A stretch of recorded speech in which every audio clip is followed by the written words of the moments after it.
У меня хорошо подготовка проходит. Замотивирован только на победу. Я еду только за победой. Второе, третье место меня не устраивает. По поводу Заура Файзуллаева я очень надеюсь, что он выставит свою достаточно хорошую форму. Я думаю, форму, которая у него была, он не сможет выставить. Ну, приближенную, там, на процентов 10-15 меньше. Что если я в первом раунде, самом, когда мы попадем с Зауром, выиграю его, то 200 тысяч мне Магомед должен. Если я проиграю, то я 200 тысяч отдаю. Про борьбу Ибрагимова могу сказать, может быть, со стороны это может быть казаться, что он заваливается. Нет, как бы все честно. Судьи в АМС судят строго. Если мы видим эту борьбу так, как она происходит, и судьи считают, что борьба была в пределах правил, то здесь остается только пожелать соперникам Ибрагима тренироваться. Да я отвечу довольно просто. Он хочет выиграть, это нормально. Дело судей выставить нас четко. Спонсор выпуска – компания «Силаруков», продукцией которой уже давно пользуются известные спортсмены. Резиновые петли, тренажеры для предплечий, ручки для армрестлинга на любой вкус, ручки на лямках, ручка с двумя насадками, цилиндр и конус, блоки, приставки к столу и, конечно же, сами столы для армрестлинга. У ребят есть сайт и группа ВКонтакте. Все ссылки на наших друзей мы оставляем в описании к видео. В какой форме сейчас Заур Файзуллаев? Восстановился ли он после травмы? Что принесут турниру АМС? Новые весовые категории. Проиграет или выиграет свой спор на 200 тысяч Дмитрий Силаев? Чисто ли борется Ибрагим Сагов? Борьба Байсангура Салтыханова и Виктора Шевелёенко. Все это в нашем новом выпуске. Итак, поехали! Всем салам алейкум. Добрый вечер. Отвечу на некоторые вопросы специально для канала Армстронг. Первый вопрос такой. Как проходит моя подготовка к соревнованию? Подготовка проходит по плану. Все веса, которые я планирую, успешно я выполняю. И надеюсь, процентов 90 минимум набрать к соревнованию, к АМС турниру. Второй вопрос. Полностью ли зажила у меня травма или нет? Ну, по воле Всевышнего, я надеюсь, у меня все хорошо там зажило. Я боли не чувствую, дискомфорта не чувствую. Единственное, в плече я еще не могу полноценно, как бы, когда жим делаю, полноценно я не могу, боюсь большие веса делать, поэтому я как бы, ну, на 15 раз делаю. На 15, 20, на 10 раз так вот делаю. А так, в самой руке я пока боли не чувствую. Ну, чувствую прекрасно. Немножко надо еще натренировать, она еще как бы, скажем так, у меня еще не совсем боевая. И третий вопрос, готов ли я побороться за пояс АМС? Естественно, я уже являюсь двухкратным абсолютным чемпионом АМС и хочу быть трехкратным чемпионом АМС. То есть я еду только за победой.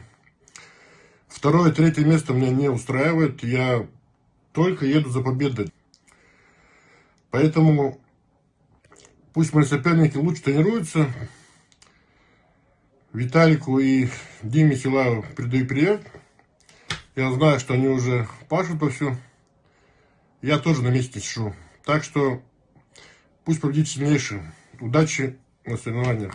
Я думаю, форму, которая у него была, он не сможет выставить. Ну, приближенную, там, на процентов 10-15 меньше. Что если я в первом раунде, самом, когда мы попадем с Зауром, выиграю его, то 200 тысяч мне Магомед должен. Если я проиграю, то я 200 тысяч отдаю. Бывший президент лиги. Да, это реальный спор, не хайп. На 200 тысяч мы с ним поспорили. По поводу Заура Файзуллаева я очень надеюсь, что он выставит свою достаточно хорошую форму на данном турнире, но, как мне кажется, форму стопроцентную он все-таки выставить не сможет, потому что была травма, операция, травма достаточно серьезная. Я желаю ему, чтобы он выставил как можно более хорошую форму, и я очень надеюсь, что, несмотря даже на травму, он поборется со всеми представителями категории плюс.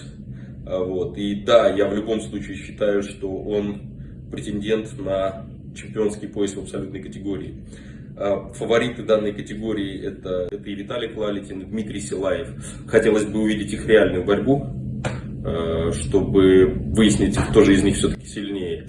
Нельзя забывать про других рукоборцев, которые будут выступать в этой категории. Например, я надеюсь, что приедет из сборной Грузии не только Зураб Товберидзе, а есть такой спортсмен, как Ревас Лутидзе. Он недавно разнес просто Дэйва Чефи, и я надеюсь, что он включится в чемпионскую гонку в абсолютной весовой категории. Подготовка у меня проходит хорошо, старые травмы практически не беспокоят. Нахожусь сейчас, наверное, на 80-85% от своего максимума. До турнира осталось чуть больше месяца. Я надеюсь, что мне удастся набрать ту форму, в которой я еще никогда не был. Про борьбу с Байсангуром что я тебе могу рассказать? Сильный спортсмен, разносторонний спортсмен. Борьба с ним выдалась тяжелая после апелляции, потому что он борьбу свою перестроил, пытался открыть меня верхом. У него почти это получилось. Я надеюсь, что на этом турнире он выставит намного более хорошую форму, потому что все мы знаем, что он на прошлом турнире, до прошлого турнира попал в аварию, и то, что он выступил на этом турнире, вообще было чудом. Поэтому я надеюсь, что мне удастся с ним встретиться, с его топовой версией, и уже выяснить, кто же из нас сильнее, когда мы оба будем находиться на пике своей формы. На МС добавили новые категории, 65 и 105. Я считаю, что это отличная новость, потому что людям удастся разгрузить категорию 95 и, скажем, в 105 появятся новые чемпионы. 65-я категория давно напрашивалась, потому что есть много топовых спортсменов в этой категории. Вот, я считаю, что это, безусловно, здорово. Конечно, я надеюсь, что на следующий год введут еще отдельно левую руку в категориях. И турниры будут проходить также 4 раза в месяц и будут чередоваться. Левая рука, дальше правая рука, левая рука, дальше правая рука. Таким образом, это позволит спортсменам больше отдыхать и восстанавливаться, потому что турнир на правой руке раз в 3-4 месяца, по крайней мере для меня, это очень тяжело, потому что мне уже не 18 лет и восстановление идет достаточно долго. Также, конечно, я надеюсь, что введут категорию женскую, хотя бы 1 или 2 со следующего года, потому что у нас очень много достойных спортсменок, которые показывают зрелищную, красивую борьбу, и на это стоит посмотреть.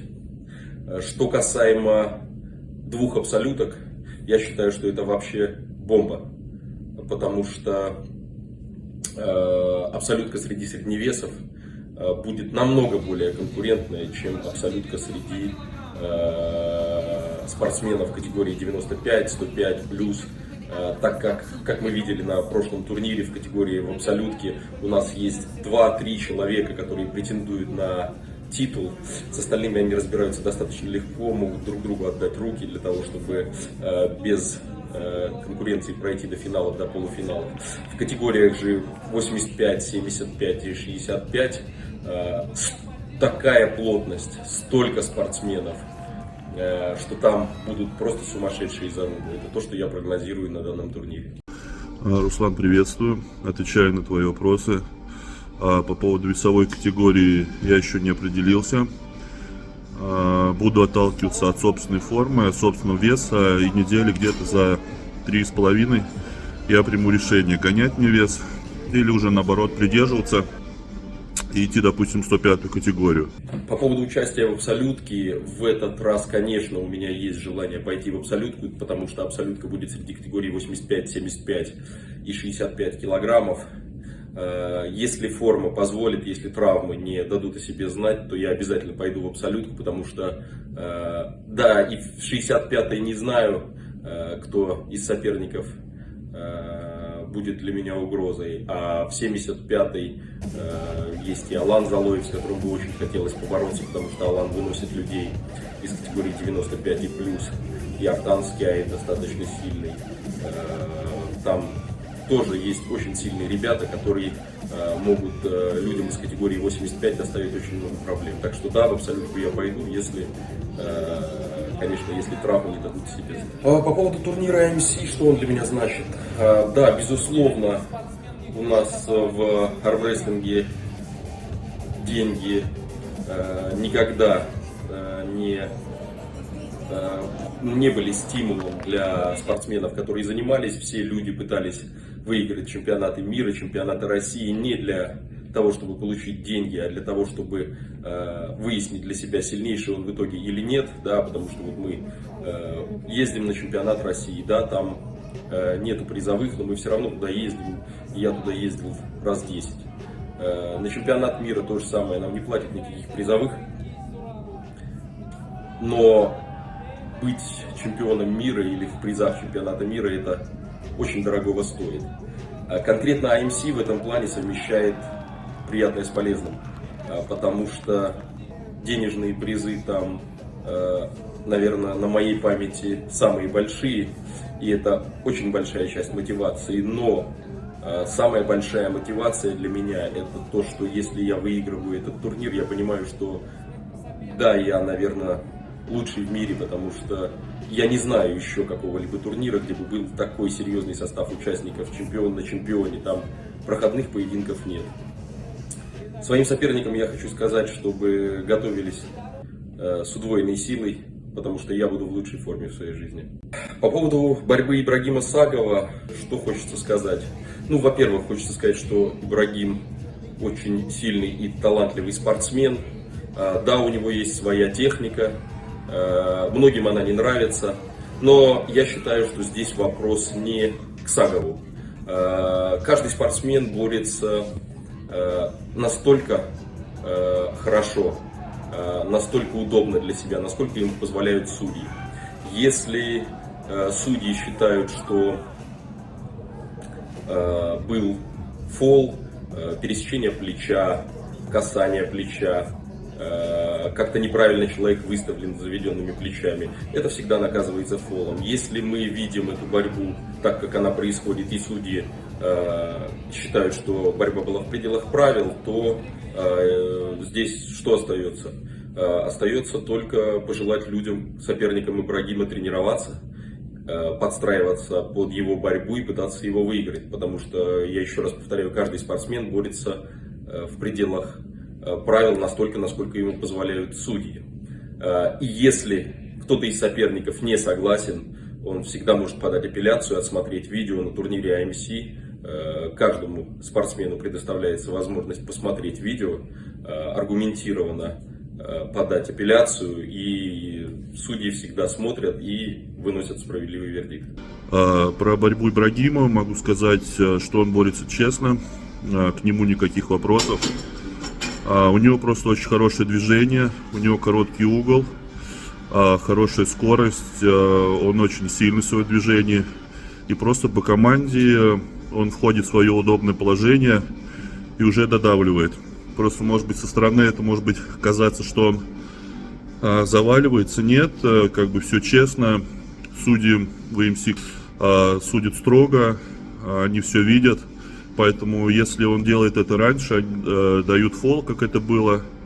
Вот, если все честно, то все, поединок продолжается. Поэтому к его борьбе никаких вопросов. С моей точки зрения, он все делает честно, поэтому так. Если мы видим эту борьбу так, как она происходит, и судьи считают, что борьба была в пределах правил, то здесь остается только пожелать соперникам Ибрагима тренироваться. Напоминаем, что турнир AMC пройдет 2 июня в городе Владикавказ. А после турнира мы проводим очередной турнир, на котором будут армфайты среди спортсменов-инвалидов. И просим вас, дорогие друзья, помочь нам в этом добром деле. Топовых турниров среди здоровых спортсменов достаточно много. Чего не скажешь о турнирах с участием спортсменов-инвалидов. Ваша помощь пойдет на оплату проезда, питания и призы победителям. Денежные средства можно перечислить по номеру телефона, который привязан к карте. 8 920 177 55 61. И помните, добрые дела всегда возвращаются.